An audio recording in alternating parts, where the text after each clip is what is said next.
साहब, उनके ऐतिहासिक ज्ञान से मैं इतना ज्यादा अपने आप को मैंने अपने एडोलेंस लिया है, इतना ज्यादा सीखने को मेरे मिला है। हालांकि मैंने 2 या 3 बार ही इनको सुना है, लेकिन मैं कुछ बातें अपनी विचारधारा से ये कहना चाहूंगा कि जैसा कि हमारे संस्थापक साहब ने कहा, हमारे चौधरी चरण सिंह साहब जी के बारे में बहुत सारी बातें हम रखी। 2-4 बातें मेरे मन में भी हैं, 2 बातें कहूंगा मैं, और जो मेरा ज्ञान सही होगा।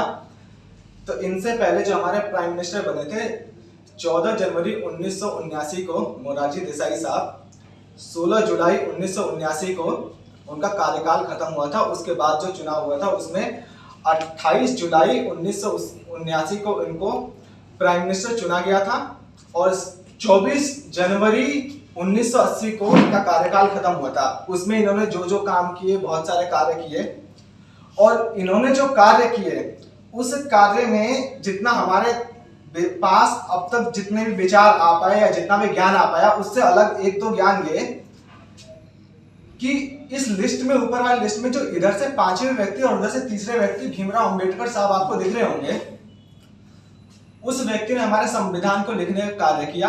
उनके नेतृत्व में कार्य खत्म हुआ, और खत्म होने के बाद कहीं ना कहीं ऐसा रहा कि उसमें कुछ ना कुछ कठिनाइयां आई, कहीं ना कहीं पूर्ण रूप से वो पूरा हो, सारी चीजें पूरी तरीके से लागू भी नहीं हो पाई।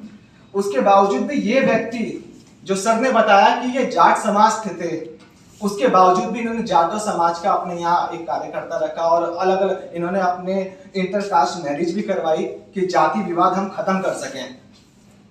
तो इस व्यक्ति का इस विषय में इतना योगदान रहा कि आज हम यहाँ जितने लोग भी खड़े हैं, किसी 70% लोगों को ये नहीं पता हो कौन किस जाति का, किस धर्म का है, किस कहाँ से कौन आए हैं।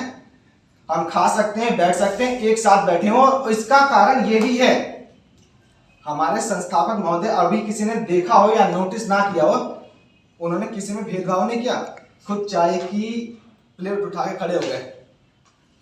इस पार्टी का इतना बड़ा हमारे पास समर्थन है। अगर किसी को ज्ञान हो या ना हो, मैं ये भी बता दूं, अगर यदि इन व्यक्तियों को लोभ होता तो अभी जो विधानसभा चुनाव आए थे, उस चुनाव में हमारी पार्टी के पास, हो सकता है मेरा ज्ञान गलत हो सकता है बहुत सही भी हो, हमारी पार्टी के पास ऐसा भी विचारधारा नहीं थी। हमारी पार्टी के सामने ऐसा भी प्रस्ताव रखा गया था कि आप 4 सीटें 5 सीटें रख लीजिए, अपने पास सीट लीजिए, विधानसभा में आपका गेट खुला हुआ है, वहां पे आइए।